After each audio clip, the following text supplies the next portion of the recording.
ikaw pala yung pinsan ni Elsa. Oh, nice to meet you. Nice to meet you din po. And your husband. And nice to meet you and your husband. Ay, hindi ko siya asawa. Asawa, no?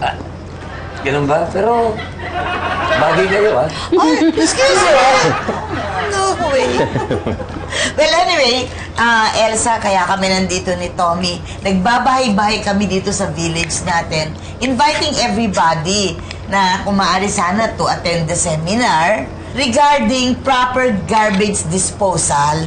Sama mo si Baby, tsaka si Maria. Naku, miski ako talagang pupunta dyan Importante nga yan Oo, maganda. Kaya kami rito sa bahay, talagang inilalabas namin yung basura para hindi nabubulok. Ay, naku, tama talaga Ay, mabaw.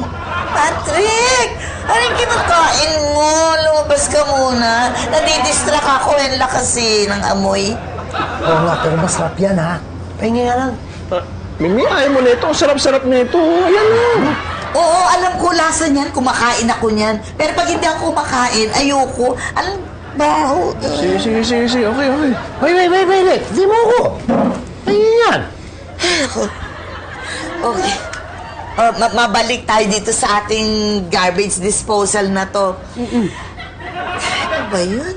Wala na nga si Patrick. Parang naiwan pa yung amoy, ang baho. Ay, hindi. Yung basura namin. Basura? Ay, sabi mo, nagtatapon ka ng basura. Oo nga. Nakakalimutan lang.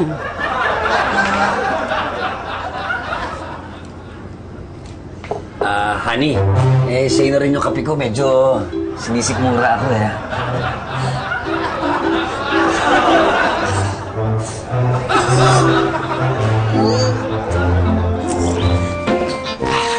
Ablas!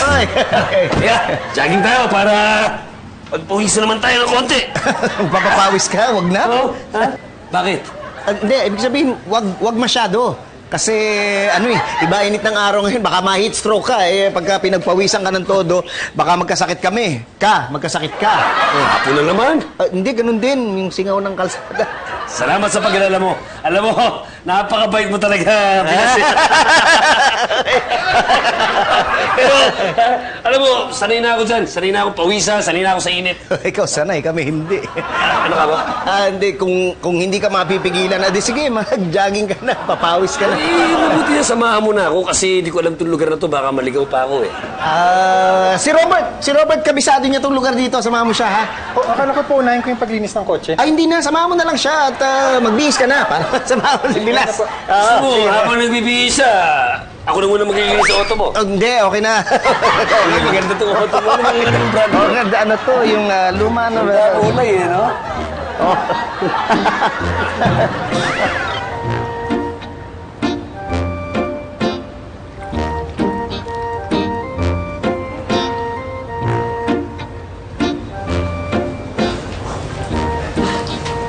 Mahina pala to si Robert.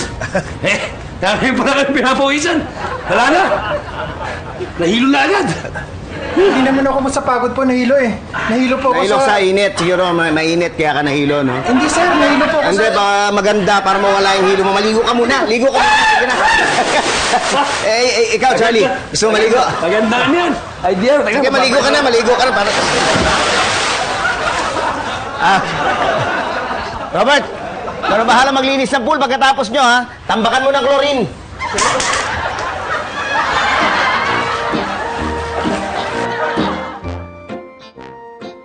Alam mo, kailangan talaga natin sabihin sa kanila yung problema ni Charlie.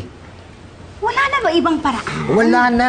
Tsaka mahirap na, di natin mapagtakpan Nahalata na ng ibang tao. Nakakahiya naman kung ibang tao pa magsasabi sa kanila. Paano nga? Inaalala ko si Ethel. Unti-untiin lang natin. Siguro naman maintindihan nila yon.